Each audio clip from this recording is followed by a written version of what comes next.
So it turns out there are a couple of key differences between what you do in a large company and what you do in a startup. What we do in sales in a large company is very different on how we approach sales in a startup.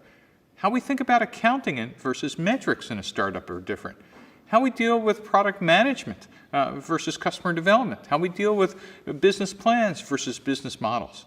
All of these are different, and let me explain how.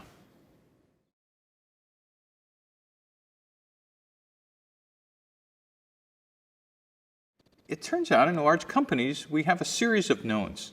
In large companies, we know who our customers are, we know who our channel is, we know our competitors, we know our pricing, we know a ton of stuff. And it's very simple to just get out of the building and ask the existing customers, what is the next feature you'd like, or what's the next product? And we could do a pretty good job putting together a business plan for a next generation product. So there's a series of knowns. But in a startup, it's a series of unknowns. We really don't understand our customers. We don't have any.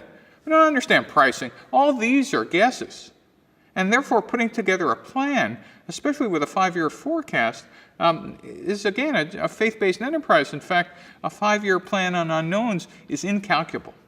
And so in startups, we tend to use business models where we could test hypotheses rather than business plans where we go into execution.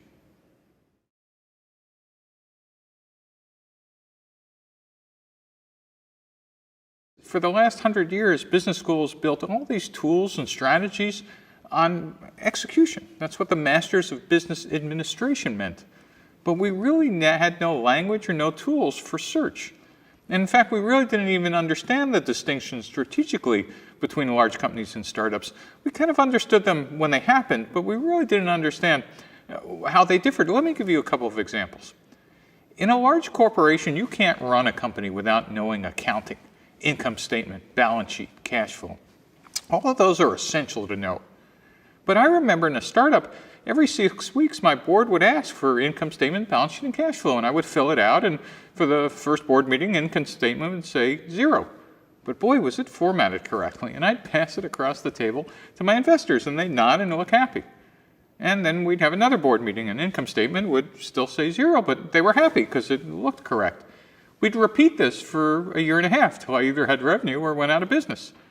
Never once did we perhaps ask that maybe these metrics, accounting metrics, were the wrong metrics to be talking about in a board meeting for an early stage venture. And it turns out that in a startup, you don't want to do accounting because there's nothing to account for at first. You want to worry about metrics that matter. You know, what's the average time to close? What's the acquisition cost? What's the lifetime value?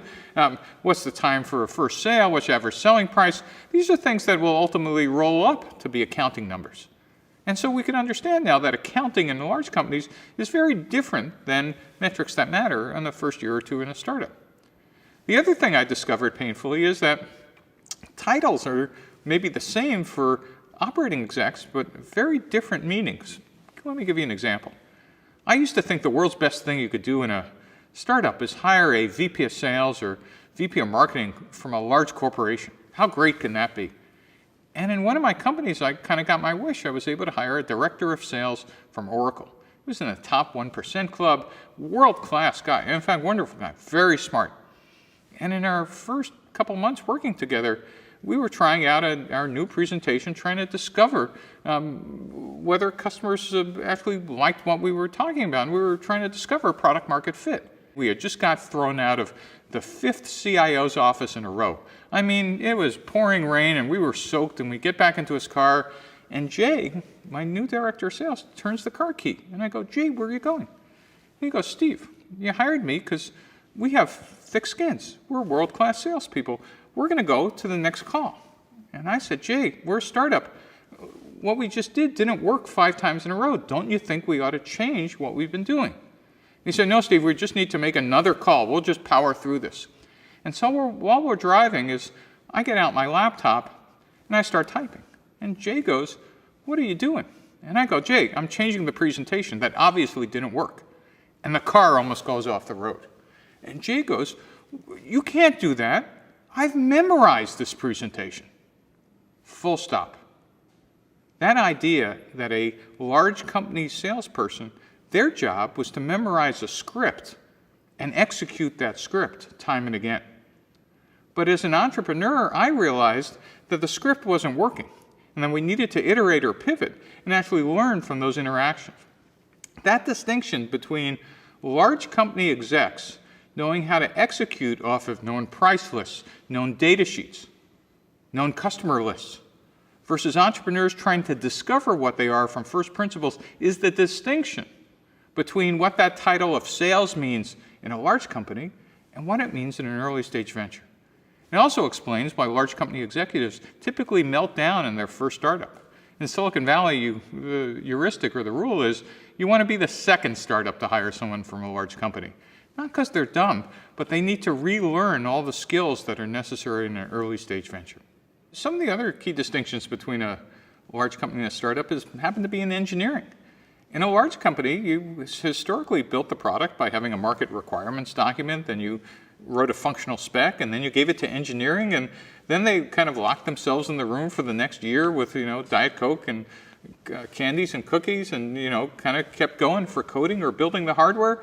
And you would then go to alpha test, beta test, first customer ship, and then finally ship the product in a big party. The problem was, of course, this method for engineering a product called waterfall development meant that you really never got customer feedback until thousands of engineering hours were spent, tons of money, and more importantly, time has gone on.